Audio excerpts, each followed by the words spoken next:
Friends, leaders, future powerful people, look around you. Look at your hands. These are not the hands of someone who is meant to wait. They are the hands of a builder, a creator, a problem solver.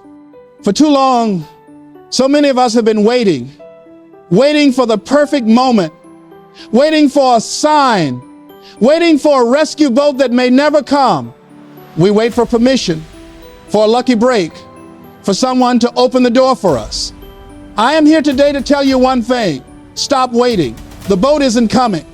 The person you are waiting for, the mentor, the savior, the boss, the partner is not coming, because that person is you. The journey to becoming a powerful, resilient person doesn't start with a title or a bank account. It starts with a single seismic decision you make right here, right now. I want you to remember this moment, because right here, right now, something is ending and something new is beginning. The era of waiting is over. The age of personal power is now. For most of our lives, we have been sold a story that if we are good, if we are quiet, if we follow the rules, help will come. A mentor will discover us. A lucky break will fall into our laps. A savior will arrive just in time to pull us from the fire. It is a comforting story. It is also a lie, a dangerous, soul-crushing lie. The rescue boat is not coming. I repeat, the rescue boat is not coming. And that is the best news you will ever hear. Because the moment you truly, deeply internalize that no one is coming to save you is the moment you stop being a castaway on the shores of your own life and start being the captain of your own ship. You stop waiting for a hero and you realize with terrifying and thrilling clarity that you are the hero you've been waiting for. Today, we dismantle the myth of helplessness. Today, we lay the foundation for a life of resilience, power, and unshakable self-reliance. We will build this new life on 7 pillars. 7 principles that, when acted upon, will transform you into the powerful person you were always meant to be. Pillar 1. Take 100% responsibility, the bedrock of power. This is a non-negotiable foundation. Everything else is built upon this solid ground. To take 100% responsibility is to declare from this day forward that the buck stops with you. This is not about blame. This is not about beating yourself up for past mistakes. This is about ownership. Radical, unflinching ownership of your life, your choices, your reactions, and your outcomes. Most people live in a state of perpetual excuse-making. Their career is stagnant because of a bad economy. Their relationships are failing because of their partner. Their health is poor because of their genetics. They are the protagonists in a story where everyone else is the villain and fate is the unreliable narrator. I am here to tell you that this is a prison of your own making. The moment you say, "My boss is holding me back," you give away your power. The moment you say, "The system is rigged against me," you absolve yourself of the need to try. You become a leaf in the wind, blaming the wind for where you land. But when you take 100% responsibility, a profound shift occurs. Your career isn't taking off. Responsibility says, what skill can I learn? What project can I excel at? How can I provide 10 times more value? Your health is suffering. Responsibility says, what food do I choose to fuel my body? When will I schedule my workout? How can I prioritize my well-being? You feel unfulfilled? Responsibility says, what meaning can I create today? What can I contribute? How can I adjust my perspective to find gratitude and purpose? This is not easy. It is, in fact, the hardest work you will ever do. It is easier to play the victim. The victim gets sympathy. The victim gets to complain. The victim gets to stay comfortable. But the victim has no power. None. Taking responsibility is your declaration of independence from circumstance. It is you saying, my past does not define me. My current challenges do not confine me. I am the author of this story and I choose to write a powerful next chapter. Your life is not something that happens to you. It is something you happen to the world. Embrace that truth. and you have just laid the most critical stone in your foundation of power. Pillar 2, become a lifelong learner, the fuel for your ascent. In a world that is changing at a dizzying pace, the most dangerous phrase you can utter is, "I already know." The most powerful person in any room is not necessarily the one with the highest title or the loudest voice. It is the one who is the most curious. Formal education gives you a degree. Self-education gives you a fortune. It gives you adaptability, insight, and unassailable confidence. A powerful person understands that their mind is their most valuable asset, and they invest in it daily. They are not just readers, they are hunters, constantly stalking new ideas, new skills, and new perspectives. What does this look like in practice? It means you are not just scrolling through social media. You are listening to podcasts on philosophy, history, and behavioral psychology on your commute. It means you're not just watching mindless television. You are taking an online course on coding, digital marketing, or financial literacy. It means you are not just having superficial conversations. You are seeking out mentors and people who challenge your thinking, asking them deep, thoughtful questions. The lifelong learner understands that knowledge is cumulative. Reading one book may not change your life, but reading one book a month for 5 years means you have consumed 60 books. You will have the combined knowledge of 60 experts poured into your mind. How could that not change the trajectory of your life? This isn't just about professional skills. It's about understanding human nature.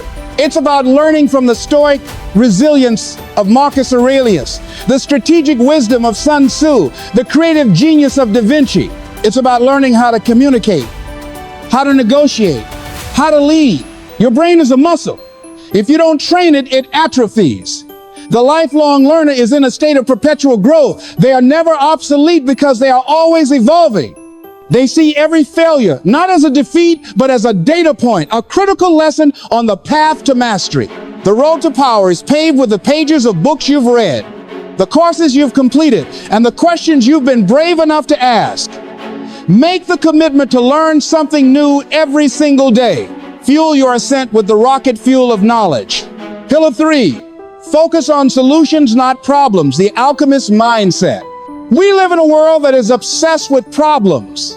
The media feeds on it. Complaining is a national pastime. It is easy to be a critic. It is easy to point out the flood, the fire, the fault. But a powerful person does not dwell in the problem.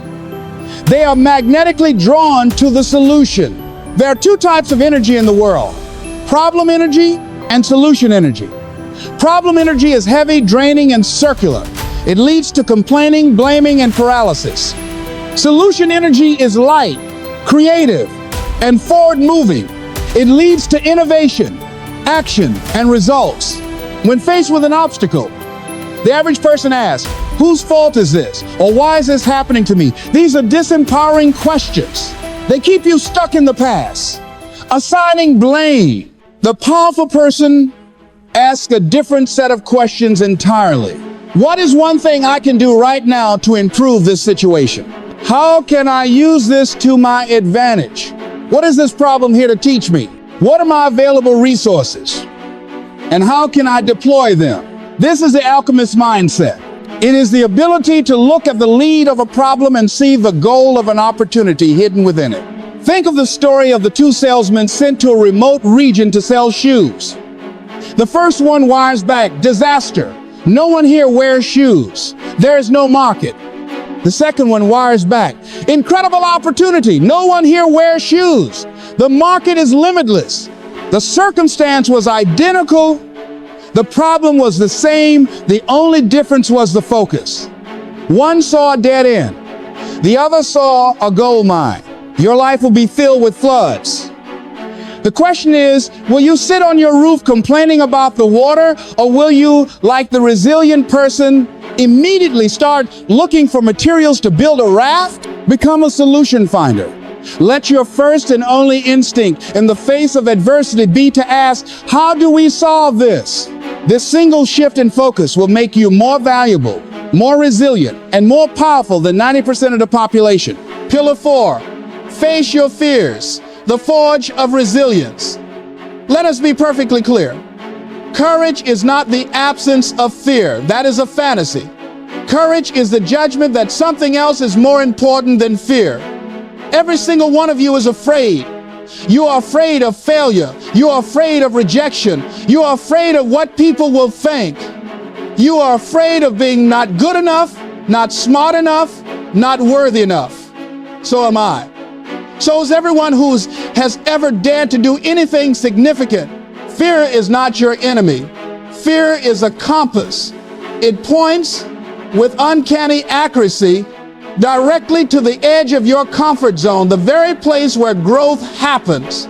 Your fear is a signal that you are about to do something that truly matters. Resilience is not something you're born with. It is not a genetic trait. It is a muscle forged in the fires of adversity, tempered by the hammer of fear. You cannot build resilience by reading about it. You cannot build it by avoiding difficult things. You build it by facing your fears, one by one. What are you most afraid of? Public speaking? Then your path to power involves finding an opportunity to speak. Starting a business? Then your path involves embracing the possibility of failure as the cost of education. Having a difficult conversation? Then your path involves rehearsing it and having it today. The goal is not to eliminate the fear. The goal is to build a new relationship with it, to acknowledge its presence, thank it for trying to protect you, and then gently move past it. Every time you face a fear, you send a message to your deepest self. I am stronger than my circumstances. I can handle discomfort. I am in charge here. This is how you build an unshakable core of self-confidence. This is how you become resilient. You don't avoid the storm. You learn to stand firm within it, knowing that it will not break you, but will instead leave you stronger and more rooted than before. Do not wait for the fear to go away. It won't. Feel the fear. Let your heart pound. Let your palms sweat. And then take the step. The other side of that fear is a version of you that you cannot yet imagine, a version that is more powerful, more capable, and more free. Pillar 5. Pauses. Start small. Start now. The power of atomic action. We are paralyzed by the scale of our own dreams.